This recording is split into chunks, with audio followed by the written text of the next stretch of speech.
నాన్న, ఈ ఉంగరం తారక్ సర్కి చాలా బాగుంటుంది కదా, సైజ్ కూడా కరెక్ట్గా ఉంటుంది.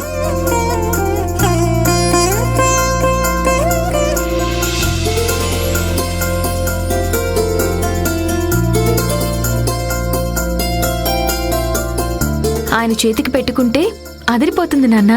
హే రోహిణి, తాగడంతో పాటు తినడానికి ఏమన్నా తీసుకునిరా. సార్.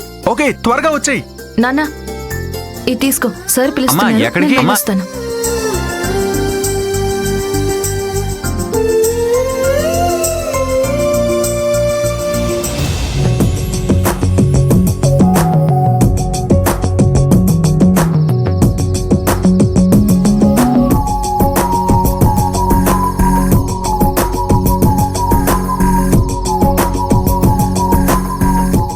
సార్.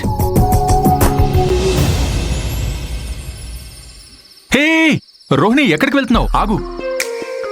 నా పేరు నీలవేణి సార్, నీలవేణి. ఏదో ఒకట్లే, ఇక్కడే ఉండు. Wait wait wait wait.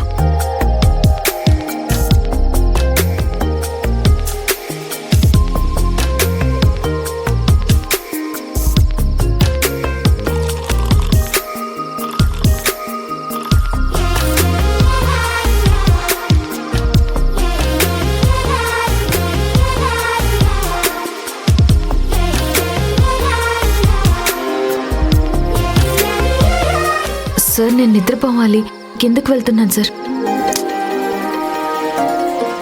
ఏంటిది? నేను తాగేటప్పుడు నన్ను ఒంటరిగా వదిలి వెళ్ళిపోతే నాకు నచ్చదు.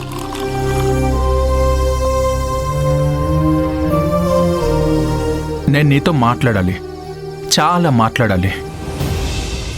నువ్వు వినాలి, చాలా చాలా వినాలి. అర్థమవుతుందా?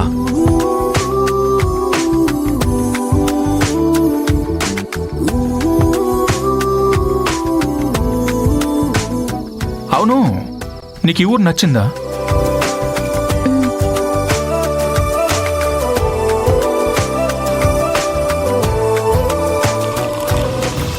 నీ రియాక్షన్లోనే తెలుస్తుంది నీకెంత నచ్చిందో.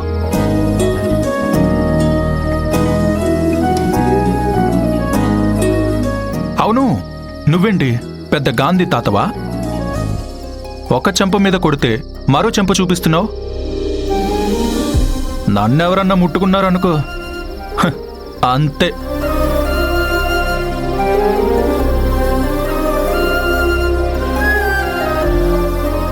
On the spot 2 పీకుతాను. నువ్వేంట్రా అంటే? ఆవిడ మా ఓనర్ అమ్మగారు. ఓ, పెద్ద ఓనర్ అమ్మగారు. అలా అయితే దెబ్బలు తిను తిను తిను. వెళ్ళు వెళ్ళు వెళ్ళు వెళ్ళు. నేను చెప్తున్నానని తప్పుగా అనుకోకండి.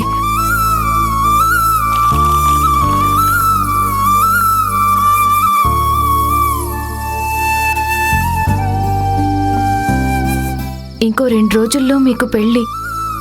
ఇలా తాగుతూనే ఉంటే మిమ్మల్ని నమ్మి వచ్చే అమ్మాయి జీవితం ఏమవుతుంది చెప్పండి? నాకింకో పెగ్గి ఓ అని అడుగుతుంది. అర్థం కాలేదా? నేను తాగడంలో పీజీ అయితే తను యూజీ. అదేమోనండి, రేపు మీకు బిడ్డ పుడుతుంది. మా నాన్న తాగుబోతూ అని తెలిస్తే వాళ్ళకి ఎలా ఉంటుంది చెప్పండి?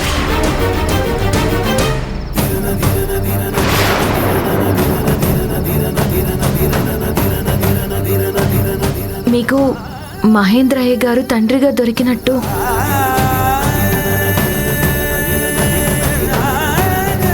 మీరు మీ బిడ్డకు మహేంద్ర గారిలా ఉండగలరా?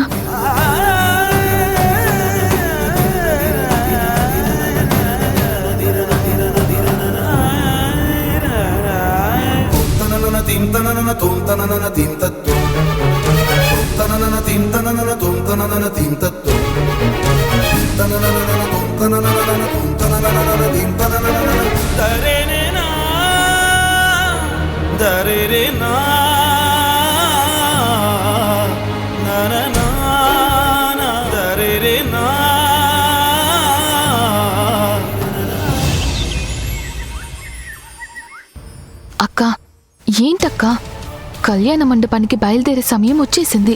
ఇప్పుడు ఏం చేద్దామక్కా? అదే నాకు అర్థం కావడం లేదు. టైం అయిపోతుందక్కా. ఏదైనా చేసి ఈ పెళ్లి జరగకుండా ఆపి తీరాలి. అదే ఏం చేయాలని ఆలోచిస్తున్నాను. ఏదన్నా త్వరగా ఆలోచించు. ఆలోచిస్తాను. రండి రండి. సరే సరే, నేను బిజీగా ఉన్నాను, తర్వాత కాల్ చేస్తాను. ఏమ్మా, బాగున్నారా? బాగున్నామండి. ఇంట్లో అందరూ బాగున్నారా? బాగున్నారండి. అందరూ బాగున్నారు. ఎలా అయితేనే తారక్ పెళ్లి జరగబోతుంది. అవునవును, మనం ఎన్ని లెక్కలేసుకున్నా ఏది ఎప్పుడు జరగాలో పైవాడు ఒక లెక్క వేసుకుంటాడు కదా. కూర్చోండి. కూర్చోండి. హాయ్. హాయ్ అండి. వాళ్ళిద్దరూ మీ అమ్మాయిలేగా? అవును సుజాత, కాంచన, నిమిష. వీళ్ళు గుర్తులేరా నీకు? ఏయ్, ఈవిడెవరో తెలీదా? దివ్య వాళ్ళమ్మ. నీకు పిన్నవుతుంది. Hi aunty. Hi aunty. Hi. ఈ కాలం పిల్లలకి మగాళ్ళైతే అంకుల్, ఆడవాళ్ళైతే ఆంటీ.